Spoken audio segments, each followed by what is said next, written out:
くまのプーさん第4章 Chapter 4、 どうぞ今日も参りましょう。僕のおじいちゃんが、父にあげて、父が受け継いで、そして僕が父から受け継いだ、スコット・ストークス家にとっては家宝ですね。 Okay, Chapter 4, here we go. Chapter 4, in which Eeyore loses a tail and Pooh finds one.The old grey donkey, Eeyore, stood by himself in a thirstily corner of the forest, his front feet well apart, his head on one side, and thought about things. Sometimes he thought sadly to himself, Why? And sometimes he thought, Wherefore? And sometimes he thought, Inasmuch as which? And sometimes he didn't quite know what he was thinking about. So when Winnie the Pooh came stumping along, Eeyore was very glad to be able to stop thinking for a little in order to say, How do you do? in a gloomy manner to him. And how are you? Said Winnie the Pooh. Eeyore shook his head from side to side. Not very how, He said, I don't seem to have felt at all how for a long time. Dear, dear, I'm sorry about that. Let's have a look at you. So Eeyore stood there, gazing sadly at the ground, and Winnie the Pooh walked all around him once. Why, what's happened to your tail? He said in surprise. What has happened to it? Said Eeyore. It isn't there. Are you sure? Well, either a tail is there or it isn't there. You can't make a mistake about it, and yours isn't there. Then what is? Nothing, Let's have a look.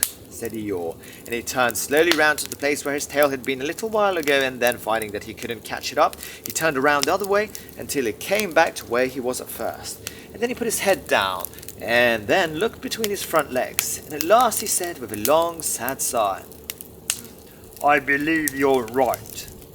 Of course I'm right, That accounts for a good deal. said Eeyore gloomily.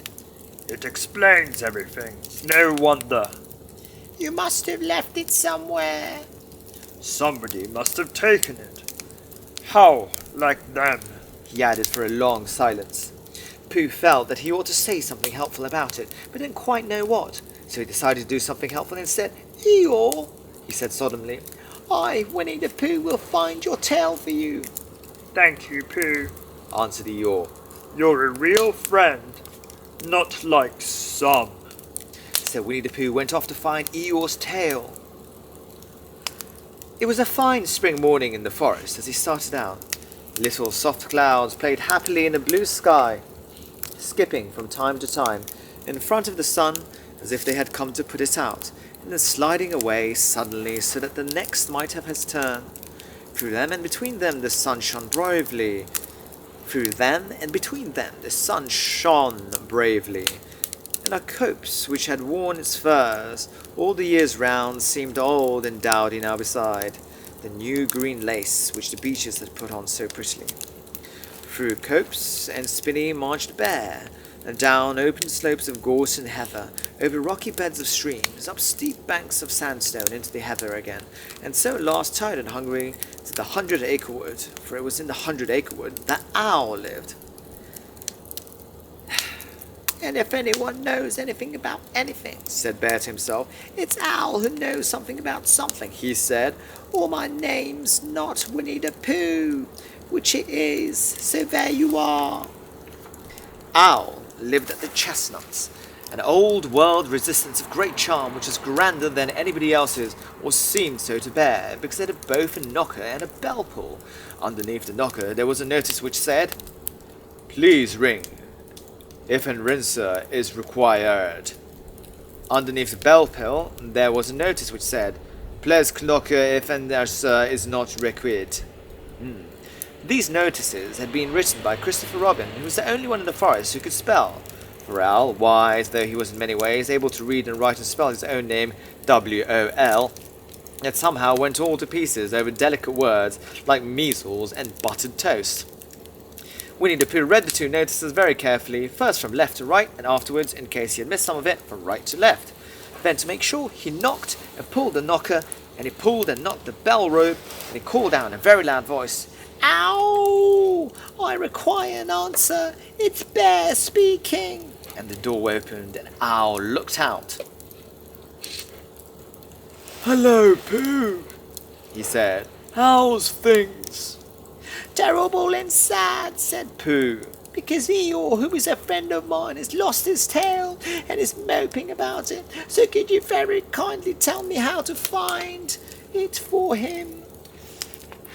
Well, Said Owl. the customary procedure in such cases is as follows. What does customary proceed cake mean? Said Pooh. For I am a bear of very little brain, and long words bother me. It means the thing to do.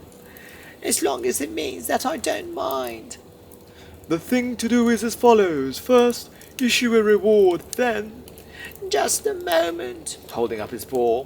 What do we do to this? What you were saying, you sneezed just as you were going to tell me. I didn't sneeze. Yes, you did, Owl. Excuse me, Pooh, I did not. You can't sneeze without knowing it. Well, you can know it without something having been sneezed. What I said was, first, issue a reward. You're doing it again. A reward. We write a notice to say that we will give a large something to anybody who finds Eeyore's tail. I see, said Pooh, nodding his head.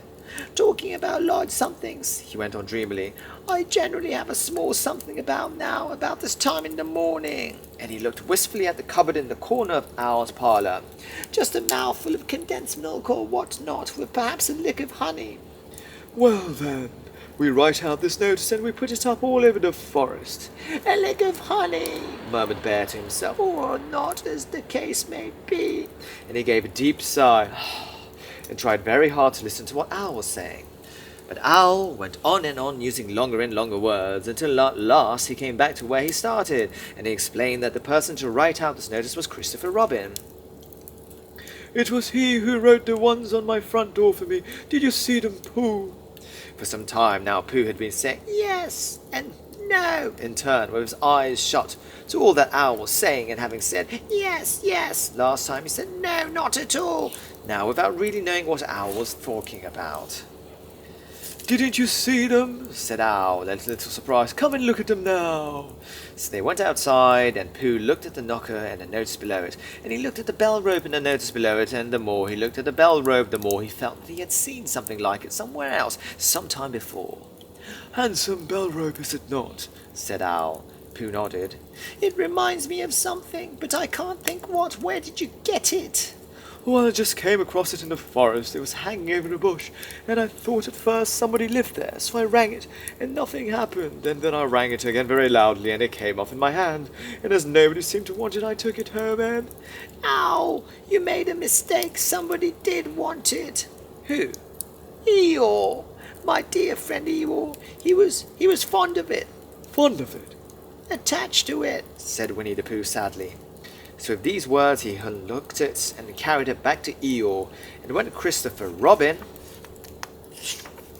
had nailed it on its right place again, Eeyore frisked about the forest, waving his tail so happily that Winnie the Pooh came over all funny and had to hurry home for a little snack of something to sustain him. And wiping his mouth half an hour afterwards, he sang to himself proudly. Who found a tail? I, said Pooh, at 1:45. Only it was 11:15, really. I found a tail. And that is the end of chapter 4. 第4章終わりました。次回もぜひ上演していただければ嬉しく思います。Winnie the Pooh. Chapter 5 will be next.